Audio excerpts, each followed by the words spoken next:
Hi guys, first of all thanks for being here in my YouTube channel. So dear students, ఈ వీడియోలో మనం ఏపీఎఫ్ఏ1కి సంబంధించి 9th class యొక్క mathematics model paper చూద్దాం. గమనించాలి, ఇది కేవలం మోడల్ పేపర్ మాత్రమే, ఒరిజినల్ పేపర్ కాదు. ఇది ఫస్ట్ పేపర్, సెకండ్ పేపర్ కూడా మరలా నేను పెడతాను. ఈ 2 పేపర్స్ మీరు ప్రాక్టీస్ చేసినట్లయితే మంచి ఇంపార్టెంట్ క్వశ్చన్స్ ఉంటాయమ్మా, మంచి మార్క్స్ వస్తాయి. అయితే ఈ పేపర్ మీకు పీడిఎఫ్ కావాలనుకున్నట్లయితే డిస్క్రిప్షన్లో వాట్సాప్ గ్రూప్ లింక్ ఉంటుంది, HR maths for 6th to 9th అని చెప్పి అందులో జాయిన్ అవ్వండి. పీడిఎఫ్ అనేది అందులో పెడతాను. కాకపోతే ఎక్స్ప్లెనేషన్ అనేది ఈ వీడియోలో చెప్తాను కాబట్టి కంప్లీట్గా వీడియో స్కిప్ చేయకుండా చూడండి.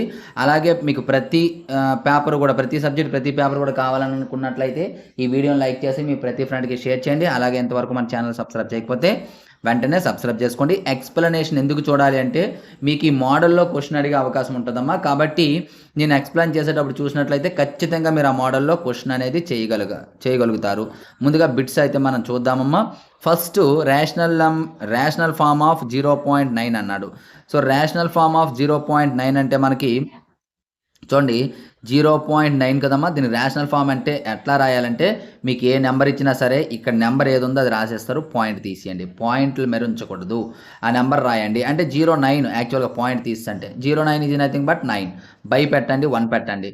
ఇక్కడ పాయింట్ తర్వాత ఎన్ని ప్లేసెస్ ఉన్నాయో అన్ని జీరోలు పెట్టడమేనమ్మా, ఒక జీరో. సో 9/10. ఓకేనా. ఈ మోడల్ మరో క్వశ్చన్ చెప్తాను చూడండి. ఫర్ ఎగ్జాంపుల్ 1.25 ఉందనుకుందాం. ఇప్పుడు ఏం చేయాలి, 125 రాయాలి, పాయింట్ తీస్తాం, బై పెట్టి 1 పెట్టాలి. పాయింట్ తర్వాత 2 ప్లేసెస్ ఉన్నాయి కాబట్టి 2 జీరోస్ పెట్టేయాలి. ఓకేనా.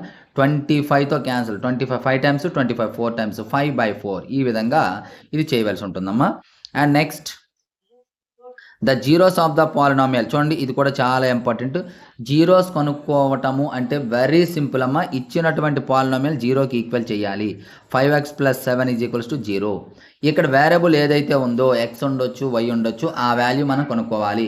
కాబట్టి అది లెఫ్ట్ సైడ్ ఉంచి రిమైనింగ్ అని రైట్ సైడ్ పట్టుకెళ్ళండి. 5x + 7 విల్ బి -7, x -7, 5 అనేది మల్టిప్లై చేస్తుంది by division, by -7/5, -7/5. So -7/5, C is the correct answer. And Bhavishya simplified an expression 5√7 - 4√5 + 2√5 - 3√7/2.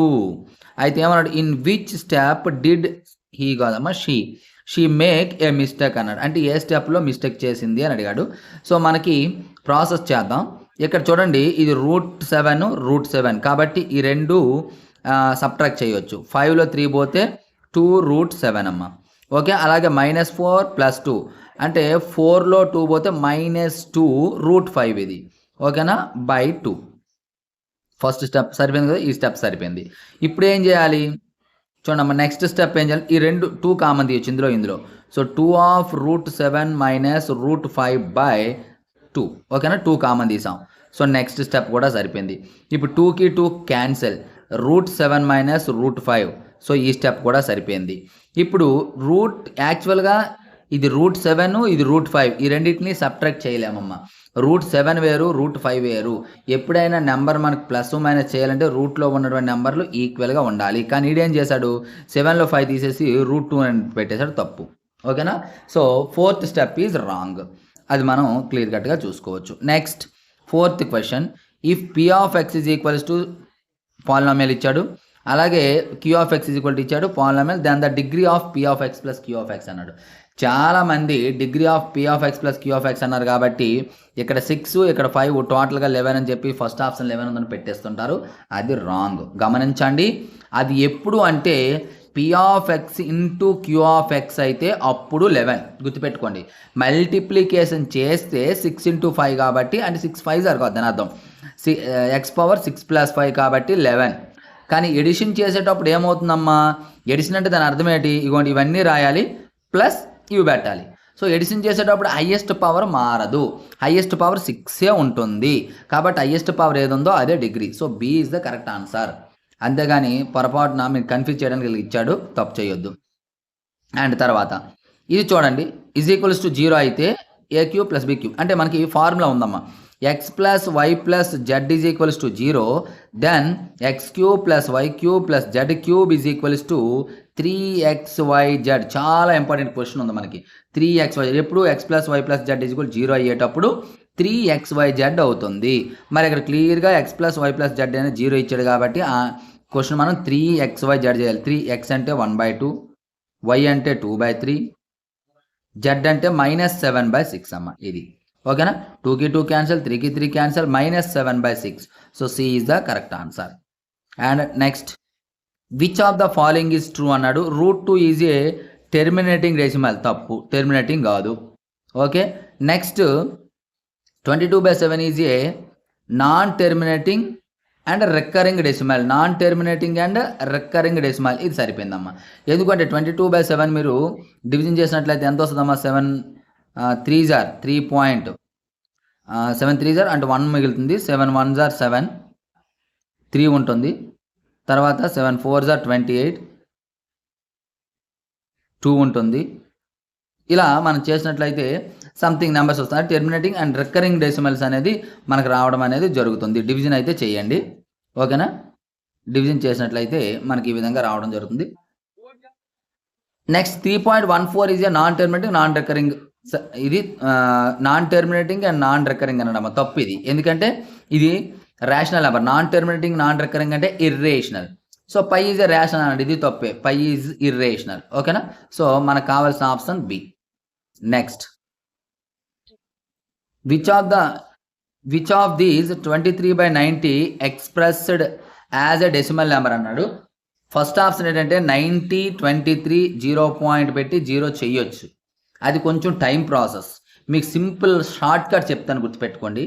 ఎప్పుడైనా 9 0 ఉంది అంటే దాని అర్థం ఏంటంటే ఒకే ఒక 9 ఉందంటే బార్లో ఒక నెంబర్ ఉంది అని దాని అర్థం. 2 9s ఉంటే బార్లో 2 నెంబర్స్ ఉన్నట్టు, 3 ఉంటే బార్లో 3 నెంబర్స్ ఉన్నట్టు. ఇక్కడ మనకి 0.2222 అంటే ఇది అయ్యే ఛాన్స్ ఉంది. ఇది కాదు. ఇక్కడ 252525 అంటే ఇది అవ్వదు. ఇక్కడ 0.2555 అంటే ఇది అయ్యే అవకాశం ఉంది. ఇక్కడ 250 2522 2522 లేదా 252 252 252 ఇది కూడా అయ్యే ఛాన్స్ లేదు. సో ఈ రెండు అయ్యే ఛాన్స్ ఉంది. తరువాత జీరోస్ అంటే ఈ పాయింట్కి బార్లో ఉండే, ఫర్ ఎగ్జాంపుల్ 2 బార్ ఉందనుకోండి. ఈ పాయింట్కి ఈ బార్కి మధ్యలో ఎన్ని నెంబర్లు ఉంటే అన్ని జీరోలు పెట్టాలి. గుర్తుపెట్టుకోండి. 9లు దేన్ని ఇండికేట్ చేస్తాయి? బార్లో ఉన్న సంఖ్యల్ని. ఓన్లీ ఒక 9 ఉందంటే 1 ఉంటుంది. సో ఇది కానీ అవుద్ది. ఇప్పుడు జీరోలు దేన్ని ఇండికేట్ చేస్తుందంటే ఈ బార్ సంఖ్య ఉందా, ఈ బార్ సంఖ్యకి ఈ పాయింట్కి మధ్యలో ఎన్ని నెంబర్లు ఉన్నాయో దాన్ని ఇండికేట్ చేస్తుంది. సో ఒక 0 ఉందంటే ఒకే ఒక నెంబర్ ఉంది. ఇదిగోండి ఇక్కడ దీన్ని ఎలా రాయొచ్చు? 0.2 బార్ అంటే బార్కి 2కి మధ్యలో నెంబర్స్ లేవు. సో ఇది కాదు, ఆల్మోస్ట్ ఇది. ఎందుకంటే చూడండి ఇక్కడ 0.25 బార్ కదా. ఇదిగోండి బార్లో ఒక నెంబర్ ఉంది కాబట్టి ఒక 9, ఈ బార్కి పాయింట్కి మధ్యలో ఒకే నెంబర్ ఉంది కాబట్టి ఒక 0. సో డినామినేటర్ ఈ విధంగా వస్తుంది. ఇది షార్ట్ కట్ అమ్మ మనకి. Next 8th question. A polynomial f of x when divided by x plus 5 leaves remainder -3. which of the following definitely true అన్నాడు. ఏమీ లేదమ్మా. దేంతో డివిజన్ చేసేటప్పుడు ఇప్పుడు మనకు దీంతో division చేయాలనుకోండి. x plus 5 is equals to 0, x is equals to -5 అవుతుంది. అంటే రిమైండర్ మనకి ఏమవుతుంది? p of లేదా f of -5 అవుతుంది. ఆ రిమైండర్ ఎంత ఆడే ఇచ్చాడు? -3. ఇది దాని అర్థం. సో f of -5 ఇగోండి b is the correct answer. దీంతో డివిజన్ చేశాడు. దీంతో డివిజన్ చేయటము అంటే ఇక్కడ x వాల్యూ ఎంతో కనుక్కొని ఈ ఈక్వేషన్లో రాయాలి. x plus 5 is equal to 0, x is equal to -5 అవుతుందమ్మా. -5 రిమైండర్ -3 ఈ విధంగా రాసుకోవాలి. And 9th question. Which of the following polynomial as a factor of m plus అన్నాడు. ఇక్కడ m² n² అంటే సంబంధం లేదు. m-n² అంటే m-n ఇంటూ m-n. సో ఇది కూడా ఫ్యాక్టర్ కాదు. ఎందుకంటే m+1 n అడిగాడు. m-n అనేది ఫ్యాక్టర్ అవుతుంది. అలాగే ఇక్కడ a² + b² + 2ab అయితే మనకి ఇక్కడ ఫార్ములా వచ్చును m+n² అయ్యున్ను. బట్ ఇక్కడ 2 లేదు అంటే ఇది కూడా కాదు. గుర్తుపెట్టుకోండి. ఇక్కడ ఏం చేద్దాం? ఇక్కడ చూడండి -k కామన్ తీయండి. ఇక్కడ -k మన కామన్ తీసినట్లయితే ఇక్కడ m ఉంటుంది ప్లస్ n ఉంటుంది. m+n -m+n. ఇప్పుడు రెండిట్లో m+n కామన్ తీయండి. తీస్తే ఇక్కడ -k ఇక్కడ -1. సో ఇప్పుడు m+n వచ్చింది కదా ఇక్కడ. అంటే ఇది ఒక ఫ్యాక్టర్ దాని అర్థం. So option D is the correct answer.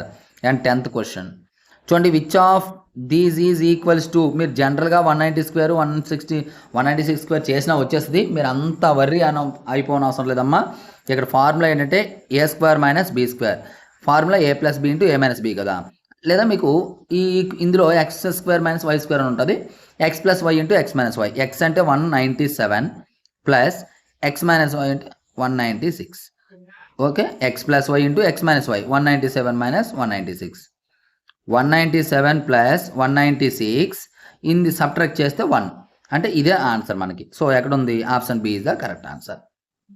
And next 11th, the following expressions is to be written with a rational denominator అన్నాడు. రేషనల్ డినామినేటర్ రాయడానికి which of the following should be done అన్నాడు. దీన్ని దేంతో multiply చేయాలి? 5/√3 minus √2 అంటే rationalisation ఫ్యాక్టర్తో multiply చేయాలి. So ఇక్కడ ఉన్నటువంటి రేషనలైజేషన్ ఫ్యాక్టర్ అంటే ఏం లేదమ్మా, ఇక్కడ మైనస్ ఉంటే ప్లస్, ప్లస్ ఉంటే మైనస్తో మల్టిప్లై చేయాలి. అంటే √3 ప్లస్ √2తో మల్టిప్లై చేయాలి బోత్ న్యూమరేటర్ అండ్ డినామినేటర్ని. ఇక్కడ మైనస్ ఉంది కాబట్టి ప్లస్, ఒకవేళ ఇక్కడ ప్లస్ ఉంటే ఇక్కడ మైనస్. ఇలా అని చెప్పేసి వెంటనే మల్టిప్లై ఇవ్వండి, మల్టిప్లై ద డినామినేటర్ √3 ప్లస్ √2 పెట్టేస్తే మీరు తప్పు అయిపోయి చూసుకోండి. ఒక్క డినామినేటర్ కాదు, ఇవ్వండి మల్టిప్లై న్యూమరేటర్ అండ్ డినామినేటర్, ఇది ఆన్సర్. అంటే మీకు ఫస్ట్ ఇదే ఇచ్చాడు చూసుకోండి. తొందరపడి మీరు మైనస్ ఉంది కదా ప్లస్తో మల్టిప్లై చేయాలని చెప్పి టిక్ పెట్టేస్తే తప్పు. న్యూమరేటర్ అండ్ డినామినేటర్ని మల్టిప్లై చేయాలి. And 12th question, which of the following is a equivalent to 49 minus X plus 3 whole square అన్నాడమ్మా. ఏం లేదు, 49 మనం ఎలా రాయొచ్చు? 7 square minus X plus 3 whole square అమ్మ. ఇప్పుడు ఏమవుద్ది? ఇది ఏ ఇది బి అనుకుంటే A square minus B square, A plus B into A minus B. చూడండమ్మా, ఇక్కడ ఏ మైనస్ బి రాసేటప్పుడు మైనస్ ఆఫ్ ఎక్స్ ప్లస్ 3 అంటే మైనస్ ఎక్స్ మైనస్ 3 కంపల్సరీ రాయాలి. So 7 plus 3 10 plus X. ఇక్కడ 10 ప్లస్ ఎక్స్ ఎక్కడ ఉంది చూడండి, ఇది ఒక ఆప్షన్ ఉంది, కంప్లీట్గా ఇది పెట్టివచ్చు. ఇంకా రాయాలంటే 7 minus 3 4 minus X, 4 minus X, ఇదిగోండి 4 మైనస్ ఎక్స్. ఓకేనా, ఇది option. Next 13th question, which of the these algebraic expressions is not a polynomial అన్నాడు. ఏది పాలినామియల్ కాదు అన్నాడు. పాలినామియల్ అంటే డెఫినేషన్ ఏంటమ్మా? ఒకటి వేరియబుల్స్ కాన్స్టెంట్స్ ఉండాలి. సెకండ్ వన్, వేరియబుల్ యొక్క పవర్ అనేది నాన్ నెగిటివ్ ఇంటీజర్ అయి ఉండాలి. అంటే 0 1 2 3 అండ్ సో ఆన్ అయి ఉండాలి. సో ఇది సరిపోయింది, ఇది సరిపోయింది. ఇక్కడ చూడండి నెగిటివ్ నెంబర్ ఉంది. పాజిటివ్ నాన్ నెగిటివ్ ఇంటీజర్ అయి ఉండాలి. అంటే 0 1 2 3 అవి అయి ఉండాలి. కాబట్టి ఇది పాలినామియల్ కాదు. ఓకేనా. Next, which of these operation should one do to make 4x² + y² + xy perfect square అన్నాడు. పర్ఫెక్ట్ స్క్వేర్ అవ్వాలి అంటే చూడండి అమ్మ, దీన్ని ఎలా రాసుకోవచ్చు? 2x² రాసుకోవచ్చు. ఇది y² ప్లస్, ఇప్పుడు ఇది పర్ఫెక్ట్ స్క్వేర్ అవ్వాలంటే a² + b² + 2ab కావాలి. సో 2a అంటే 2x, b అంటే y, అంటే 2 2s are 4xy కావాలి. కానీ ఇక్కడ ఒక xy ఉంది, అంటే మనం 3xy యాడ్ చేయాలి. ఇంకోటి 3xy. సో 3xy యాడ్ చేస్తే మనకి పర్ఫెక్ట్ స్క్వేర్ అనేది అవుతుంది. అప్పుడు ఇది ఏ ఫార్ములా అవుతుంది? a + b whole square formula అవుతుంది. a అంటే 2x, b అంటే y హోల్ స్క్వేర్ ఇలా అవుతుంది అనమాట. ఓకేనా, right. Next last 4 power -3 అన్నాడమ్మా. a power -n formula 1/a⁴n, అలాగే 1/4³ అనమాట. దట్ ఈజ్ ఈక్వల్స్ టు 1/4³ అంటే 4 × 4 × 4, 4 4s are 16, 16 4s are 64. ఓకేనా. So option c is the correct answer. So dear students, ఇంకా ఇప్పుడు మనకి 4 mark 2 mark questions, 4 mark questions and 8 mark questions అనేది explain చేయను. డైరెక్ట్గా మీరు చూసుకోండి. ఇవి కూడా మీకు ఎక్స్ప్లెయిన్ కావాలి అనుకున్నట్లయితే చూసిన ప్రతి ఒక్కరూ వీడియోని లైక్ చేసి మీ ప్రతి ఫ్రెండ్కి కూడా షేర్ చేయండి. అలా ఎక్కువ మంది చూసి ఎక్కువ మంది లైక్స్ కొడితే ఖచ్చితంగా ప్రతి దానికి ఆన్సర్ అయితే నేను చేయడానికి ట్రై చేస్తాను. నెక్స్ట్ మీకు ఏ సబ్జెక్ట్ కావాలనేది కామెంట్ బాక్స్లో కామెంట్ చేసినట్లయితే అవి చేయడానికి అయితే ట్రై చేస్తాను. So thank you. నెక్స్ట్ మరి ఇంపార్టెంట్గా మేము ముందుకుంటాను.